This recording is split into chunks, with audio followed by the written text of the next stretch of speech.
Wow, I can't believe the grounds. Hey everybody. So yeah, I think, when did sharing really explode? About 5 years ago or so, and that's when everyone got a chance to really try micromobility, but very quickly that turned into people wanting to buy, right? And in the beginning, there were two sort of main models of buying. You could either find it in a retail store if it was around, or there was DTC, direct to consumer.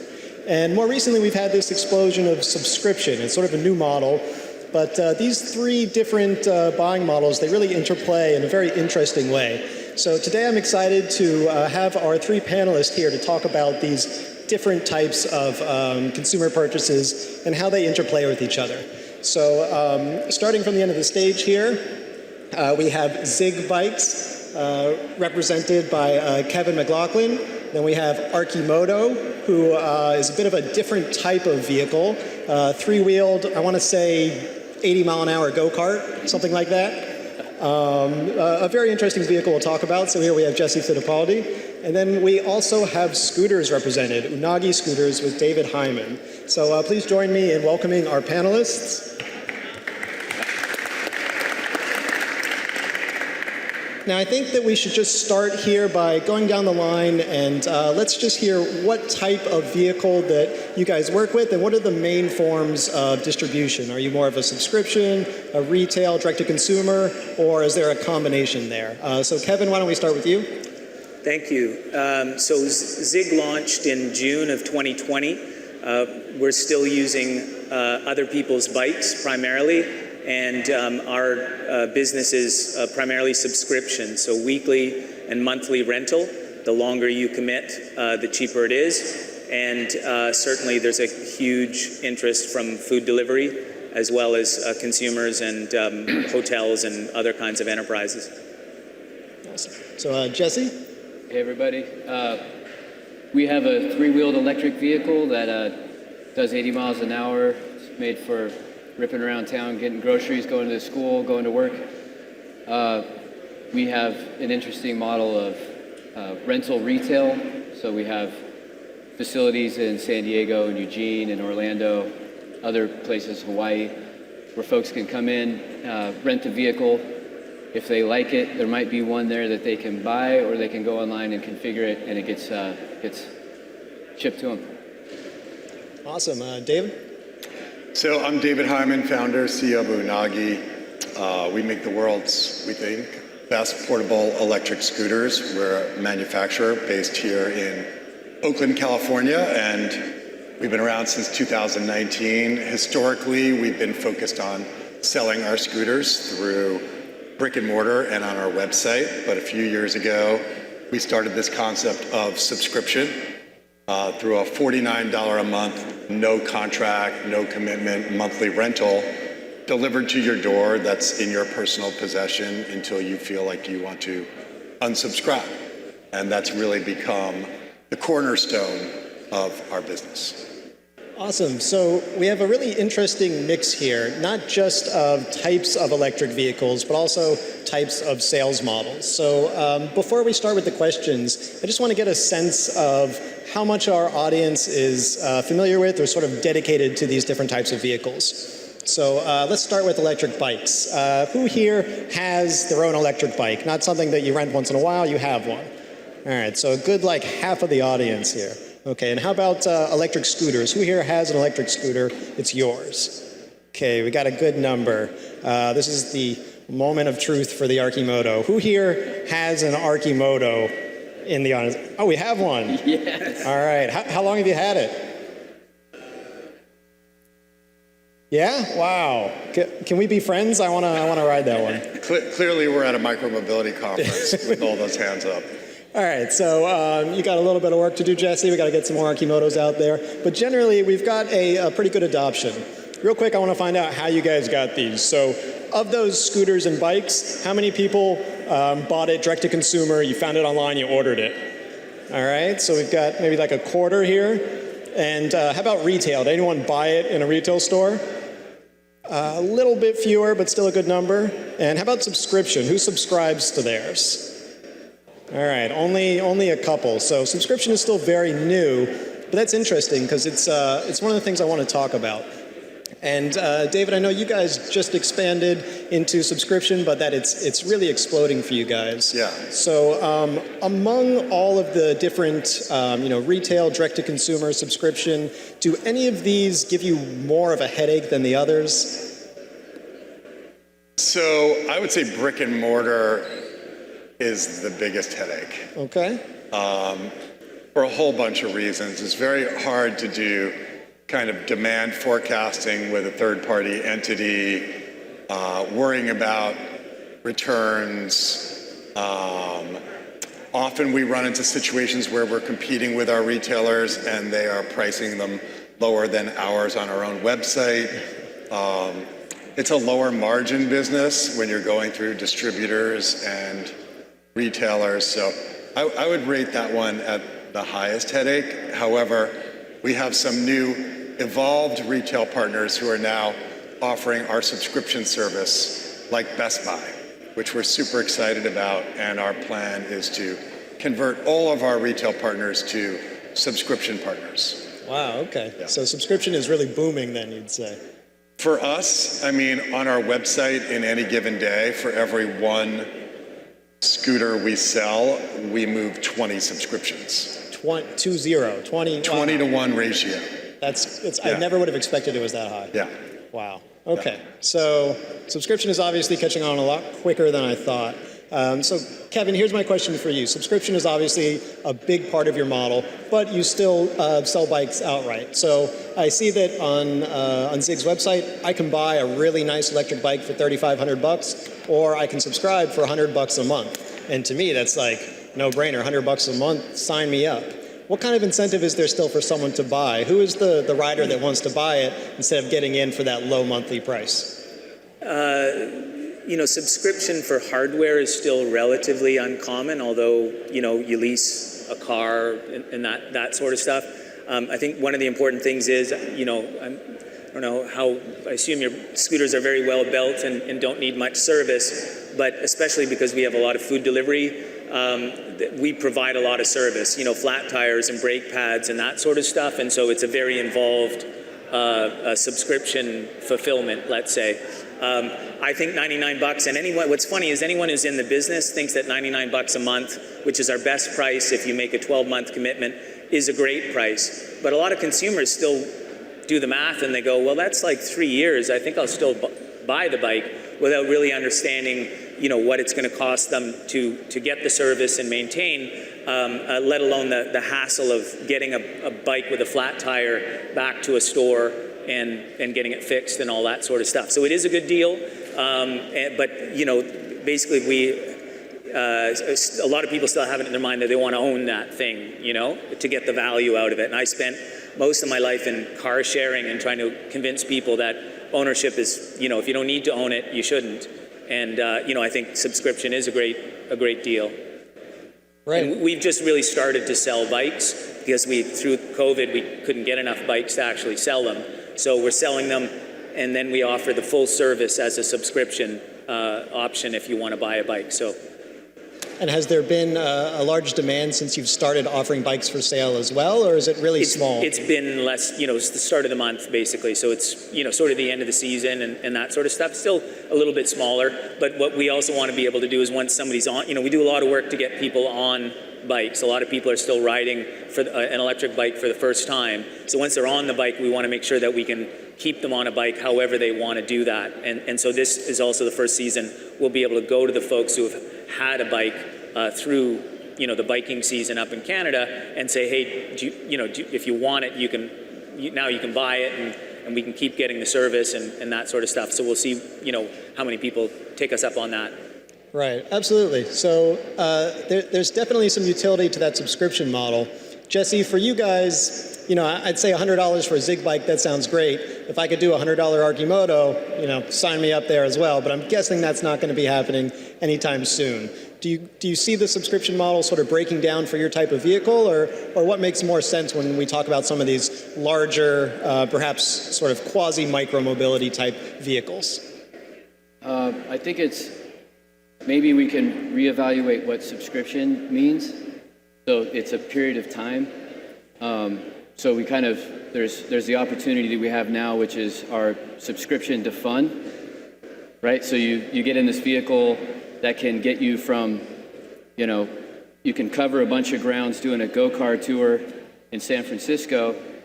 It's a subscription that costs you X dollars, but it's fun, right? You get in a vehicle in Hawaii while you're there, and you're at a hotel, and you want to go see a bit of the island.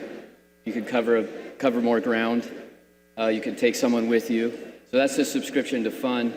And then at the cost point that we're at now is there an opportunity for folks that maybe use vehicles to deliver burritos, because life is all about getting your burrito.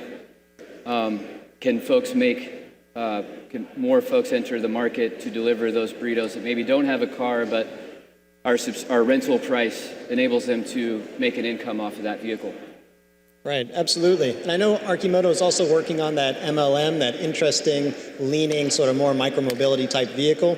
Could you see that as potentially being a subscription type vehicle, or is that going to be more of a direct-to-consumer or even a retail situation? Yeah, that's next level subscription for us, and that's a product that the cost is more reasonable for that hourly rate, and see that delivering a lot of burritos in New York City. So yeah, excited for that one.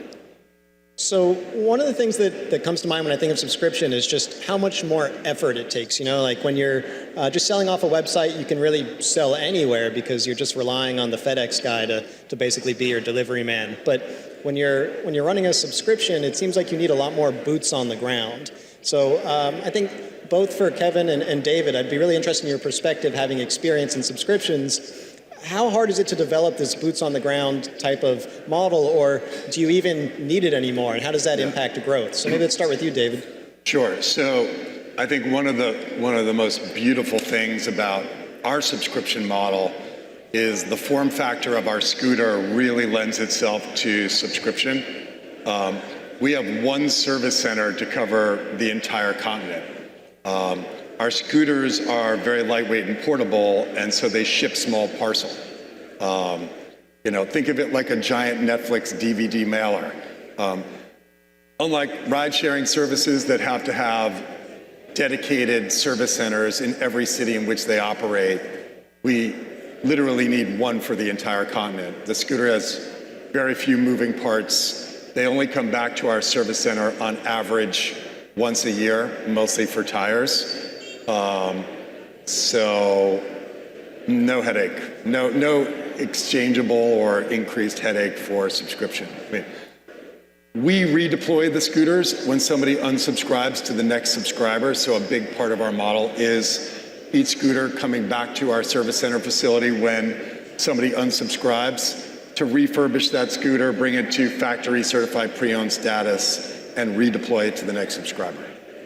Okay, and then in sort of a different model, I know, Zygg, that you guys started in Toronto, you've expanded to Vancouver now, right? That's right. Okay, so what is that like, having to expand your subscription model? How does it impact being able to choose which cities you go to, and what that means in terms of being able to service a customer, no matter what type of service that means, whether it's small things or larger technical issues? I mean, we're very definitely a boots on the ground kind of company, and right now, it's extremely hard to hire people to work in a bike store, bike mechanics. The industry has changed.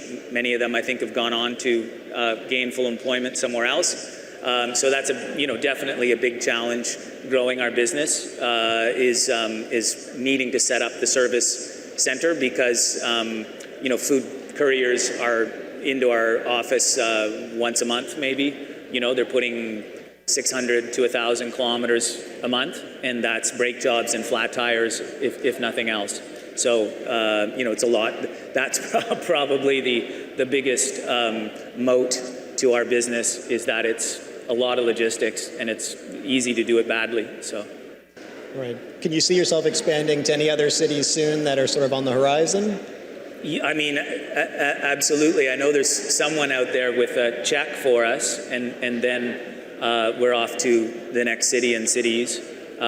People ask me always why in Canada. Canada's a very urban country, and Vancouver and Montreal, even with the snow in Montreal, are often mentioned as the best cycling cities because they've got the infrastructure.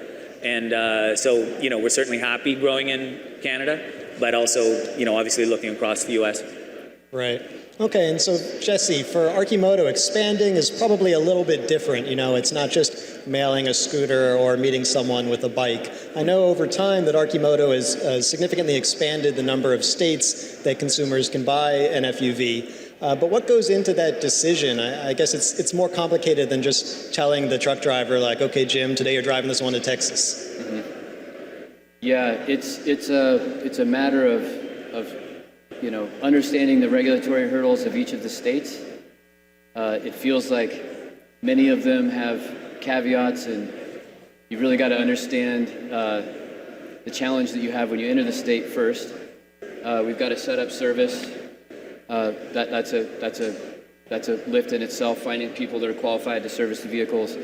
And then there's just the time to get through all the agencies that need to check all the boxes for you. So we feel like we've got a good chunk of states open right now on the West Coast, and we've got Florida open and Hawaii. And it's just, where are the customers? You know, there are other folks that have blazed that trail for us, where there's EV interest and also folks that are interested in making a difference in the world. They're a certain type of consumer. Where do they live? Yeah, but it's no easy task, as I think most people have seen other companies struggle through it. But it's worth it. Yeah.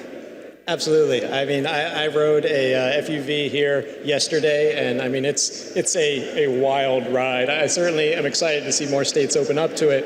And in fact, you mentioned something interesting in that part of it is sort of the regulatory landscape. And it's something that I think with, you know, electric scooters and electric bicycles that we take for granted because there's just so many fewer regulations. For something like an auto cycle, obviously, not only are there more regulations, but they vary state to state. Can you tell me a little bit more about what that process is like, is navigating just a number of different regulations and sometimes these changing regulations at the same time? Mm-hmm. It's not fun. It's not as fun as riding the Arcimoto, I'll tell you that. No, it's just, it's finding the expertise first that, you know, people that can understand what it takes to open up the states, what the regulatory hurdles are. And it's a resource. So, you know, you can't, we're a capital efficient company. We try to, you know, there's a point to, have you opened up too many states? Are you servicing too many people at the time of where you are with your company and your sales volumes? And also, you know, really looking at that combination of where are the fun things happening in the U.S. You know, it's Hawaii, it's Southern California, San Francisco, Florida. Focusing on those first, proving out, you know, that this works. And you have to understand that this is a sort of a new form factor for people. So we got to get people in it. They have to experience it like you did, Micah, and come back and go, oh, I didn't maybe understand it when I first saw it, but once I got in it and I drove it on the freeway, which I thought was insane, it actually isn't that bad, and I could see myself using this every day. That's a hurdle that most of the form factors on the road today don't face. There's something that a lot of people are used to. So now, I mean, we've heard sort of some of the more glorious parts of operating these different sales methods, what goes well, what can work right. But I'm a little curious of any war stories you guys have, something that went wrong or something that you didn't see as being a hurdle that ended up throwing a monkey wrench in your works. Sure. Well, I think, you know, the supply chain logistical challenges through the pandemic,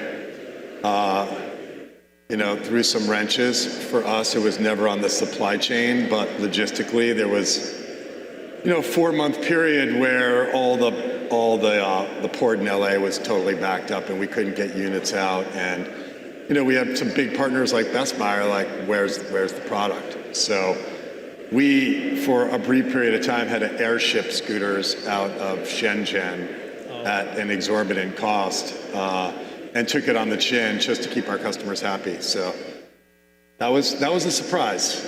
Yeah, that was unforeseen. Yeah, I remember with the boosted rev, they were air shipping scooters near the end, and it didn't go well. But it seems like you guys survived it a lot better than boosted did. Good to know. How about you guys? Was there any sort of war story that you experienced along the way? It's discovering that there are a very small number of people that should never drive, and hearing that somebody just went 20 feet, parked full throttle into a wall. That was, surprising. But they didn't see that coming. Anyways, yeah, that's a fun war story. Supply chain has been fun too, for sure. Yeah, supply chain I think has rocked everybody.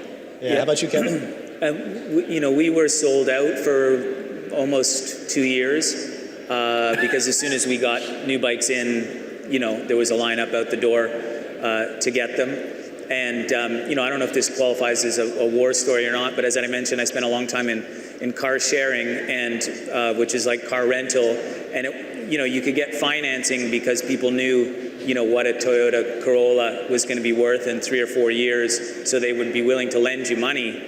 But it's a lot harder if you're trying to finance a fleet of e-bikes because people don't know how well they hold up. They read the horror stories of, scooter sharing and how long scooters last and things like that. And so I think for us trying to develop right now a used e-bike market so people can see that these bikes are, hold their value and that sort of stuff. Already, we got to think about the end of life, so to speak, for financing and things like that. So. Right, absolutely. So Jesse, you brought up something interesting, which is that when you get in Arcimoto, it's a very different type of vehicle. Doing 20 miles an hour on a scooter or a bicycle, even though each scooter or bike is a little bit different, people have a general understanding of what this is like. When you get into an 80 mile an hour, three-wheeled, highway-capable vehicle, this is just a totally different animal. And especially considering that it's difficult to have a number of retail places out there to be able to get butts in seats. How do you first express to people what type of different vehicle this is and prepare them for what is a very different type of experience, very much different than an e-bike or an e-scooter? Mm-hmm. That's why we've held fast to the direct-to-consumer model, because we need to be a part of that experience. This is, it's a vehicle that most people aren't familiar with, and we want people to understand, why what is the vehicle that they're getting into, why they're getting into it, why it's awesome, and then make sure that they have a really good experience of somebody who's qualified to show them how to operate it so that they don't drive it into the wall. It's 20 feet. You had to stop.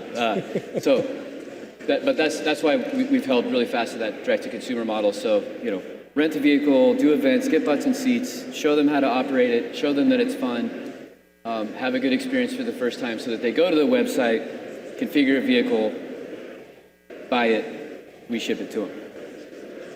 Absolutely. So we've seen just such a smattering of different types of sales methods, right? And I'm wondering if any of you started with one sales method, maybe you started DTC and then you realized afterwards, that was a nice start, but we have to totally change our system here because something newer, better has come about. Has this been an experience for any of you? I mean, we've, again, recently added the purchase option and trying to figure out how to, we want to be about simple. E-bikes made simple is what we're about. And so trying to include the full service, trying to figure out how to price service, with purchasing a bike, because some people just want to buy a bike. And now that we can get bikes again, I want to be able to take someone's money if they want to give it to me any which way, including rent to own and, all different kinds of things, whatever is, makes it work for them. Yeah, for us, subscription really took us by surprise. On paper, one could argue it doesn't make a lot of sense. We always had financing options where you pay $49 a month through Affirm or Bread or Klarna, and in 24 months you own it. And, we tested subscription, and the number of people who wanted subscription to pay $49 a month and not own it was orders of magnitude higher. So we're really responding to consumer demand. And, through post-subscriber surveys, so much of it comes to the non-committal nature that people just gravitate to. So, that totally took us by surprise. And, we closed a partnership with Google 6 months ago, where they're now giving our scooters subscription to their employees, and Google pays the entire fee, which is phenomenal. We just signed on a new software company, Unity, which is giving away free Unagi subscriptions to their employees. So it's like, we're shifting the whole business to subscription. Absolutely. All right, so I just have one question left, and this one is for you, David. How many people have come up to you and said, "Oh, Unagi, it's like that Friends episode"? They've never come up to me, but most people come up to me and ask me, they think I'm Jeff Bezos because of my hair. But on our website, in social media, every day, 20 to 50 comments, they stick the meme video in of that segment, and I didn't even know about it until after we launched the company. And you got a quick education in it? And I got a quick education. We reached out to him, the actor. I was in a Zoom call with him a few months ago to see if he'd do a commercial with us and sponsor. Like, I couldn't afford him, but I wanted to do an equity deal, but it was fun to talk to him. Maybe one day you'll see a commercial with him in it for us when we get a little more. You got to find a way to make that happen. Yeah. All right, so thank you all for coming, and please join me in thanking our panelists here. Thanks, Micah. Thank you.